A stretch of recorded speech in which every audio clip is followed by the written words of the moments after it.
शेतकरी मित्रांनो, शेतकऱ्यांच्यासाठी जे काही सध्या आता कर्जमाफीच्या चर्चेचं गुऱ्हाळ सुरू आहे, तर त्या अनुषंगाने आता सरकारने पूर्णपणे शेतकऱ्यांचा भ्रमनिरास केलेला आहे.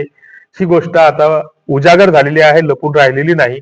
आणि अशा स्थितीमध्ये शेतकऱ्यांची जी काही हक्काची कर्जमाफी आहे किंवा सरकारने घोषित केल्याप्रमाणे जी काही अधिकाराची कर्जमाफी आहे, तर ती पदरात पाडून घेण्यासाठी आता शेतकऱ्यांनाच कुठेतरी संघटित व्हावं लागणार आहे, एकत्रित यावं लागणार आहे. त्याच्यासाठी रस्त्यावर उतरावं लागणार आहे, आंदोलन उभं करावं लागणार आहे. कारण शेतकऱ्यांचे प्रश्न समस्या हाताळणारे काही नेतृत्व उभारतात किंवा उभे राहतात. मात्र ही नेतृत्व मोठी होत असताना आणि शेतकऱ्यांच्या प्रश्नांना समस्यांना हात घालत असताना मग कुठेतरी जे काही सत्तेमध्ये बसलेले सरकारी व्यवस्थेचे जे काही घटक असतात, तर हे काय करतात की त्या शेतकऱ्याचं नेतृत्व कुठेतरी खरेदी करण्याचा प्रयत्न करतात. म्हणजे त्याला एकतर कुठेतरी प्रलोभन किंवा आमुष दाखवलं जातं किंवा ते जर नाही झालं तर त्याला एखाद्या सत्तेच्या एखाद्या पदावर बसवलं जातं आणि त्याचं तोंड आवाज दाबला जातो. मात्र अलीकडच्या काळामध्ये एक जी काही अलीकडचा एक नवा प्रकार आलाय की असं म्हणतात की politics is the game of scoundrels, म्हणजे राजकारण हा बदमाश लोकांचा खेळ असतो किंवा बदमाशीचा खेळ असतो. त्याप्रमाणे जे काही आता 2014 पासून जे काही सरकार आलेलं आहे सत्तेमध्ये राज्यात आणि देशामध्ये, तर ही सरकार काय करतं की जे काही विरोधकामध्ये जे काही विरोधी पक्ष नेते आहेत किंवा विरोधी पक्ष आहेत, तर हे पूर्णपणे संपवण्याचा घाट अलीकडच्या काळामध्ये घातलेला आहे की एनकेन प्रकारे त्यांचं तोंड दाबायचं, त्याला फोडायचं, आपल्या पक्षामध्ये आणायचं आणि चुपचाप बसवायचं. हा प्रकार गेल्या काही वर्षापासून सुरू आहे. मग शेतकऱ्यांचे प्रश्न मांडायचे कोणी, शेतकऱ्यांसाठी भांडायचं कोणी, अशा गोष्टी आता अभावानेच दिसू लागलेल्या आहेत. आणि अशातच मग काही पत्रकार हे प्रश्न मांडण्याचा धाडस करत असतात किंवा लिहिण्याचं धाडस करत असतात. तर अशांना सुद्धा वेगवेगळ्या खोट्या केसेस खाली अडकवलं जातं, त्यांचं सुद्धा तोंड दाबलं जातं, आवाज बंद केला जातो. ही इथलं एक आपला आता एक सिस्टम झालेला आहे. आणि अशा स्थितीत की शेतकऱ्यांनी कुठेही कर्जमाफीची मागणी सरकारकडे केलेली नव्हती. मात्र जे काही सध्याचं जे काही महाराष्ट्रात राज्यातलं जे काही सरकार आहे, तर या सरकारलाच कुठेतरी सत्तेत बसण्याची हाव लागली होती.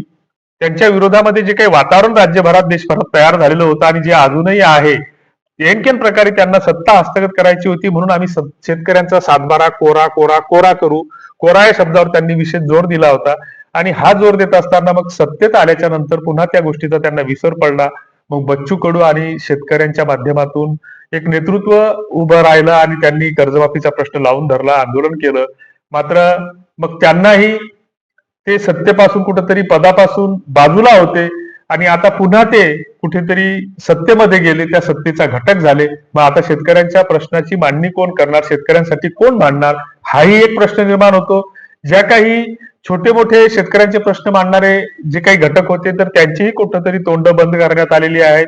साम दाम दंड भेद जे काही म्हणतो आपण, तर त्या पद्धतीने यांना थांबवण्यात आलेलं आहे. आणि मग अशा स्थितीमध्ये जे काही छोटे मोठे माध्यम आहेत किंवा युट्यूबर्स आहेत, तर हे शेतकऱ्यांचे प्रश्न मांडण्याचा प्रयत्न करत असतात. मात्र त्यांचंही कुठेतरी तोंड दाबलं जातं. मात्र एक आपण आता सुरुवातीला हे केलं पाहिजे सगळ्यांनी, शेतकऱ्यांनी मिळून, की शेतकऱ्यांनी जो काही भ्रमनिरास केलेला आहे, सरकारने जो काही शेतकऱ्यांचा भ्रमनिरास केलेला आहे, तर त्याच्यामध्ये पहिल्यांदा आपण मेलद्वारे सरकारला निवेदन दिलं पाहिजे. कारण सरकारला जर बल्कमध्ये किंवा मोठ्या संख्येनं जर सरकारकडे मेल जात असतील, पत्र जात असतील, तर सरकारला कुठेतरी त्याची दखल घ्यावीच लागते.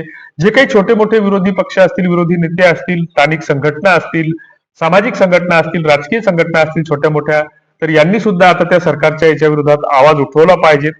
सामूहिकपणे ज्यांना ज्यांना शक्य होईल, तर आपल्या ग्रामपंचायत स्तरावर, गाव पातळीवर, तालुका पातळीवर सरकारच्या विरोधात आंदोलन उभं केलं पाहिजे, उपोषण केलं पाहिजे, लाक्षणिक धरणं दिलं पाहिजे, सरकारला निवेदनं दिली पाहिजे. हे सगळं कुठेतरी करावं लागणार आहे आणि मोठ्या संख्येनं कुठेतरी रस्त्यावर उतरावं लागणार आहे. ते केल्याशिवाय आता गत्यंतर नाही.